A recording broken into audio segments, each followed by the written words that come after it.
नमस्कार दोस्तों, job and GK में आप सभी का बहुत बहुत स्वागत है। दोस्तों एक बार फिर हाजिर हूँ पीटीईटी और बीएसटीसी की कंप्लीट राजस्थान जीके का कोर्स की ये चौथी क्लास लेकर। और हर क्लास की भांति इस क्लास में भी हम अति महत्वपूर्ण 20 प्रश्नों पर व्याख्या सहित चर्चा करने वाले हैं। तो क्लास को एंड तक जरूर देखना, अच्छा लगे तो लाइक करना और चैनल पर अगर आप पहली बार हो तो चैनल को सब्सक्राइब जरूर कर लेना ताकि पीटीईटी और बीएसटीसी के कंप्लीट कोर्स आपको यहाँ पर उपलब्ध हो सके। साथ ही इसकी पीडीएफ आपको दोस्तों इसी नाम से टेलीग्राम पर चैनल है वो ज्वाइन कर लेना है, वहाँ पर मिल जाएगी। तो चलते हैं आज के पहले प्रश्न पर। रेगिस्तान का सागवान कौन सा वृक्ष कहलाता है? तो दोस्तों रेगिस्तान का सागवान किस वृक्ष को कहा जाता है? तो इसका राइट आंसर है रेगिस्तान का सागवान कहा जाता है रोहिड़ा वृक्ष को। किसे कहा जाता है? रोहिड़ा वृक्ष को। इसके अलावा दोस्तों इसे क्या कहा जाता है? तो इसे कहा जाता है दोस्तों मरुशोभा। मरुशोभा भी इसे कहा जाता है, मरुशोभा। इसके अलावा इसे मारवाड़ टीक भी कहा जाता है। खेजड़ी और बबूल प्रकार की वनस्पति की प्रधानता किस क्षेत्र में अधिक है? दोस्तों जो खेजड़ी और बबूल है वो सर्वाधिक किस क्षेत्र में पाए जाते हैं?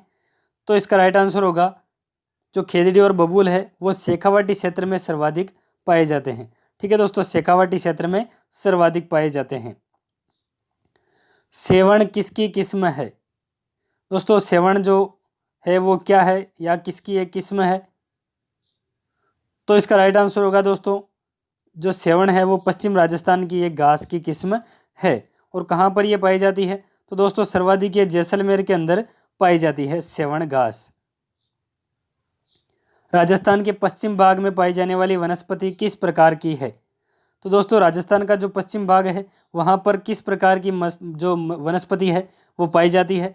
और पश्चिम भाग की बात करें तो पूरा का पूरा मरुस्थलीय है। तो वनस्पति कौन सी पाई जाएगी? वहाँ पर वनस्पति पाई जाती है मरुद्भिद। ठीक है दोस्तों, मरुद्भिद यानी कांटेदार वनस्पति वहाँ पर पाई जाती है। राजस्थान में सर्वाधिक क्षेत्र पर निम्न में से किन वनों का विस्तार है? दोस्तों सर्वाधिक क्षेत्र पर किस वनों का विस्तार है राजस्थान में? तो इसका राइट आंसर होगा राजस्थान में सर्वाधिक धोकड़ा के वन पाए जाते हैं। ठीक है दोस्तों, निम्न में से एक वृक्ष को राजस्थान का गौरव के नाम से जाना जाता है। राजस्थान का गौरव के नाम से किस वृक्ष को जाना जाता है दोस्तों? इसके अलावा दोस्तों जो चित्तौड़गढ़ का दुर्ग है उसको भी राजस्थान के गौरव के नाम से जाना जाता है। तो ये भी आपको ध्यान रखना है, जो चित्तौड़गढ़ दुर्ग है उसे भी राजस्थान के गौरव के नाम से जाना जाता है। और यहाँ पर बात हो रही है वृक्ष की, तो वृक्ष में दोस्तों खेजड़ी को राजस्थान के गौरव के नाम से जाना जाता है। इसके अलावा दोस्तों इसे रेगिस्तान का कल्प वृक्ष भी कहा जाता है, रेगिस्तान का कल्प वृक्ष। इसके अलावा इसे शास्त्रों या जो धार्मिक ग्रंथ है उनमें समी कहा जाता है। इसके अलावा स्थानीय भाषा में इसे जांटी कहा जाता है। रेगिस्तान का कल्प वृक्ष, शमी और जांटी ये तीनों ही खेजड़ी के ही नाम है। इसके अलावा हमने बात की थी पिछले प्रश्न में सर्वाधिक ये शेखावाटी में पाई जाती है। और इसके अलावा इसकी पूजा कब की जाती है ये अति महत्वपूर्ण है दोस्तों, दशहरे के दिन इसकी पूजा की जाती है खेजड़ी वृक्ष की। ठीक है दोस्तों, राजस्थान में सघन वन विद्यमान है। तो सघन वन यानी कि बहुत सारे या सर्वाधिक वन किस क्षेत्र में विद्यमान है? तो इसका राइट आंसर है दोस्तों जो दक्षिण पश्चिम क्षेत्र है वहाँ पर सघन वन पाए जाते हैं। और जो कौन सा क्षेत्र आता है इसमें? इसमें आता है उदयपुर, सिरोही इत्यादि जो क्षेत्र है वो इसमें आता है। राजस्थान में सर्वाधिक वन क्षेत्र किन जिलों में पाए जाते हैं? दोस्तों सर्वाधिक वन राजस्थान में कहाँ पर पाए जाते हैं? अगर सर्वाधिक वन कौन से पाए जाते हैं तो ये हमने पिछले प्रश्न में चर्चा की, धोकड़ा वन सर्वाधिक पाया जाता है राजस्थान में। और अगर जिलों की बात की जाए किन जिलों में सर्वाधिक वन पाए जाते हैं तो वो पाए जाते हैं उदयपुर और सिरोही में। उदयपुर और सिरोही में सर्वाधिक वन पाए जाते हैं। राजस्थान में बीहड़ भूमि का सर्वाधिक विस्तार किस जिले में है? बीहड़ भूमि दोस्तों जो चंबल के द्वारा निर्मित की गई है उसका विस्तार सर्वाधिक किस जिले में है?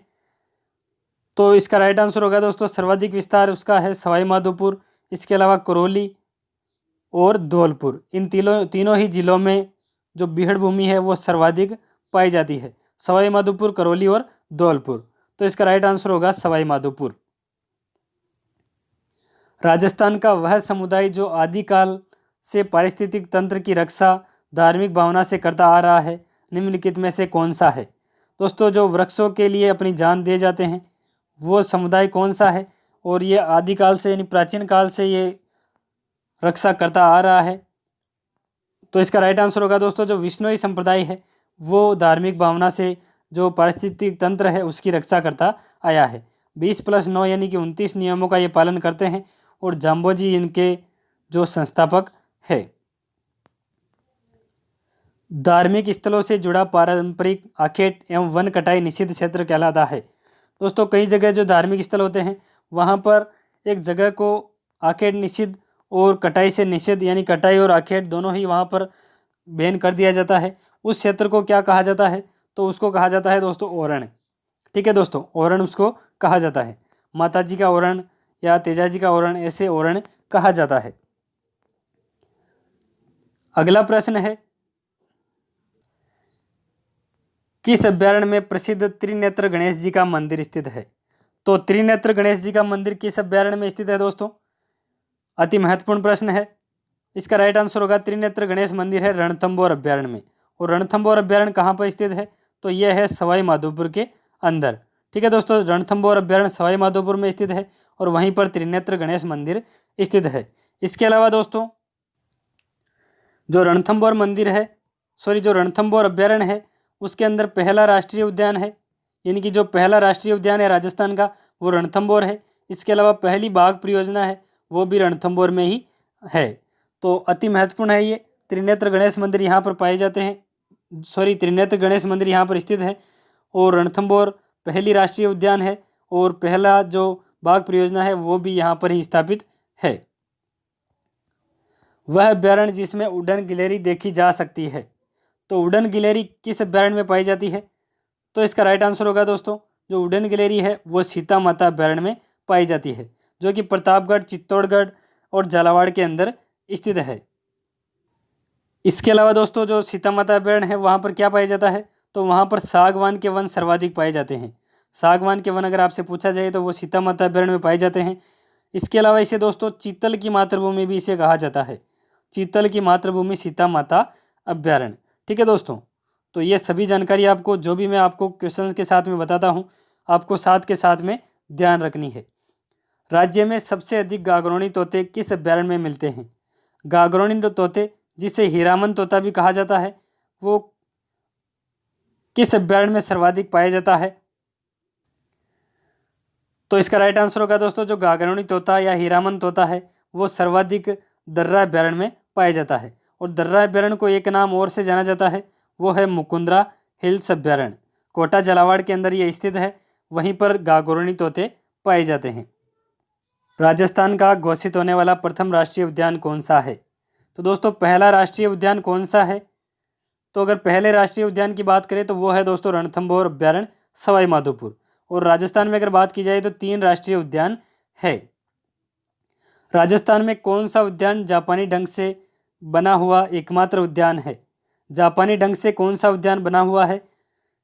तो इसका राइट आंसर होगा दोस्तों जो चंबल गार्डन है वो जापानी टेक्निक से बना हुआ है। राजस्थान में सबसे अधिक आखेट निषिद्ध क्षेत्र किस जिले में है? तो दोस्तों आखेट निषिद्ध क्षेत्र सबसे अधिक किस जिले में है?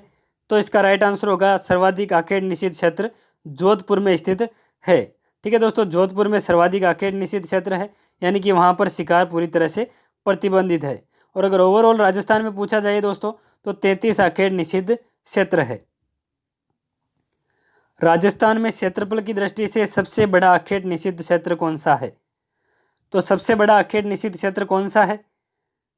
तो इसका राइट आंसर है सांवत्सर कोटसर, जो कि बीकानेर में स्थित है, वो सबसे बड़ा आखेट निषिद्ध क्षेत्र है। इसके अलावा सबसे छोटे की बात की जाए तो वो है कनक सागर, जो कि बूंदी में स्थित है। मानसी, वाकल, सोम नदियाँ किस अभ्यारण्य से प्रवाहित होती है? दोस्तों मानसी, वाकल और सोम नदियाँ किस अभ्यारण्य से प्रवाहित होती है? तो इसका राइट आंसर होगा ये तीनों ही नदियाँ फुलवारी की नाल अभ्यारण्य से निकलती है। और कहाँ पर स्थित है दोस्तों ये? तो ये उदयपुर के अंदर स्थित है। इसके अलावा सज्जनगढ़ भी उदयपुर में है, माउंट आबू सिरोही में है और कुंभलगढ़ में भी उदयपुर में है।